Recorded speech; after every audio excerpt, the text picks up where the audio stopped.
విద్యార్థులకు పేద విద్యార్థులకు తోడ్పాటు చేస్తున్నందుకు మా యొక్క ప్రభుత్వానికి చాలా ధన్యవాదాలు చెప్తారు. అదేవిధంగా రాబోయే కాలంలో కూడా ఇంకా ఏదైతే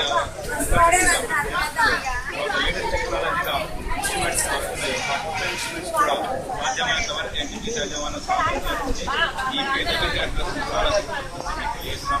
అదేవిధంగా ఈ సహకారాన్ని అదేవిధంగా అందిస్తూ ఈ పేద విద్యార్థులకు వెళ్ళవేళ తోడ్పాటు చేయాలని చేద్దామనే వారికి నేను ధన్యవాదాలు.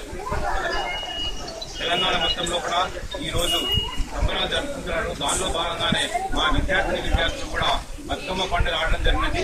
దానిలో భాగంగానే రాబో కాలంలో కూడా ఇదే విధంగా ఈ బతుకమ్మ పండుగను ఇంకా ఉత్తేజంగా ప్రతి మహిళల్లో కూడా ఉత్తేజాన్ని ఏర్పాటు చేసుకొని దీనికి తోడ్పాటు చేయవలసిందిగా మహిళా సోదరులకు తెలియజేస్తున్నాం. అదేవిధంగా రాబో కాలంలో కూడా ఏదైతే ప్రభుత్వం ఆశిస్తున్నటువంటి బంగారు తెలంగాణలో భాగంగా కూడా మనం అందరం కూడా తోడ్పడి ఇండస్ట్రియల్ డెవలప్మెంట్ కు మన వెన్నెముకలాగా ఉండి విద్యార్థులందరూ కూడా టెక్నికల్ స్కిల్స్ అభివృద్ధి చేసుకొని దేశాభివృద్ధికి పాటుపడాలని చెప్పి